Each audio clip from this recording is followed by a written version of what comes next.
So let's talk about the economic development, the economic assistance. So let's talk about it.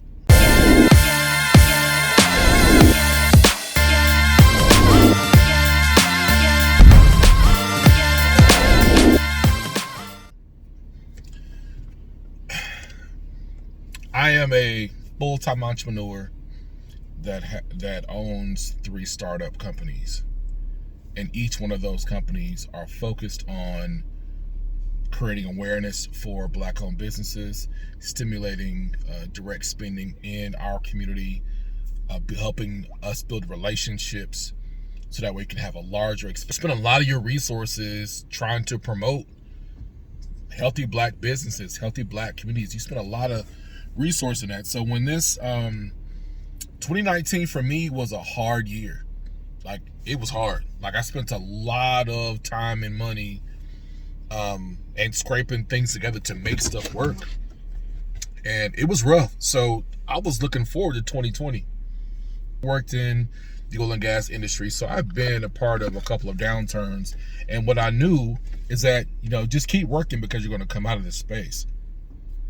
It's been 6 weeks now, and unfortunately with those 6 weeks, income hasn't changed.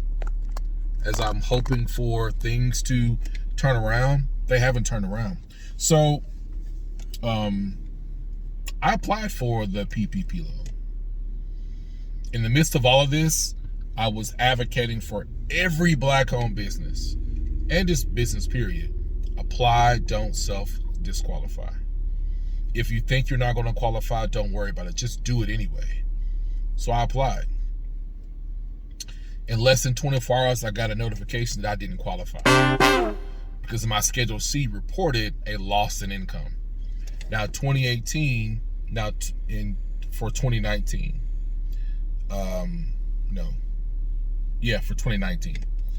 So in 2019, that's when I left my corporate job and went full-time entrepreneur.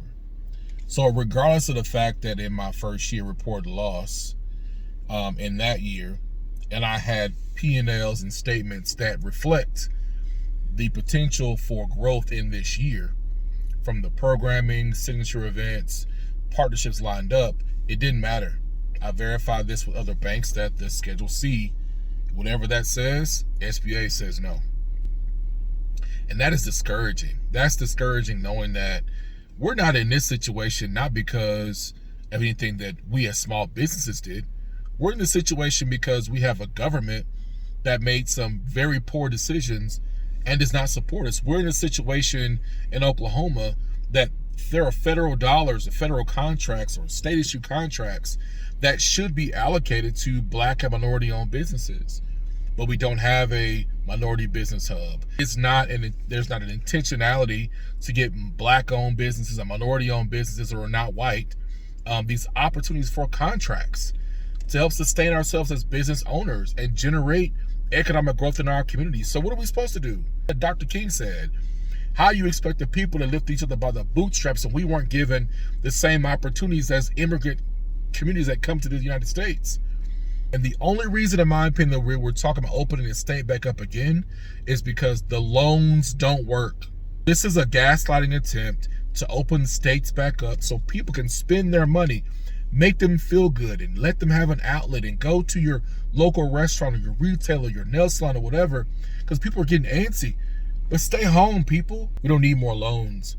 We need free dollars. We need our 40 acres and a mule that we deserve.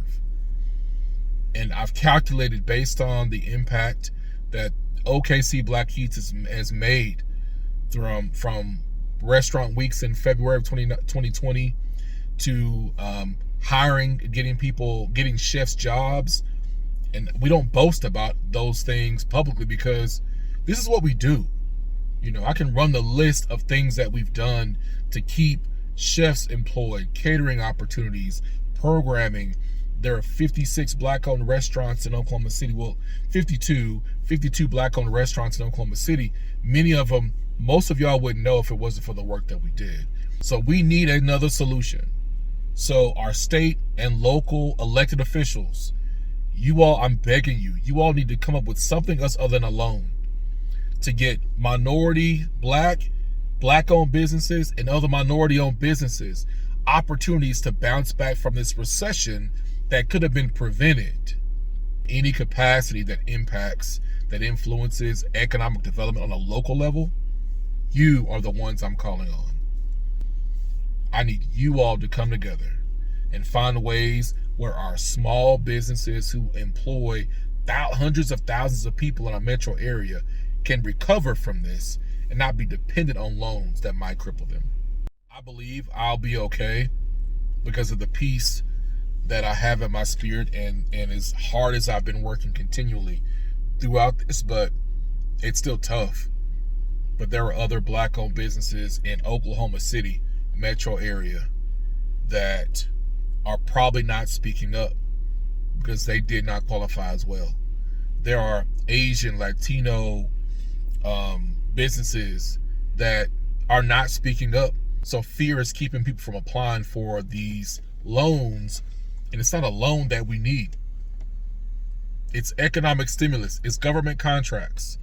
It's being able to apply for those contracts. So we do need in this state a minority business enterprise program. We need a historically underrepresented type of office here that makes sure that every contract that if a company receives a federal contract, a third of those dollars to be allocated to a minority-owned business, a certified minority-owned business. And we don't have that program here.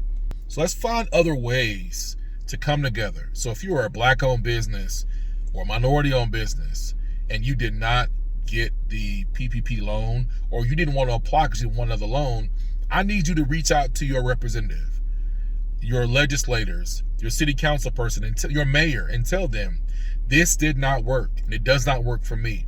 We need another solution so we can bounce back and thrive, not just survive.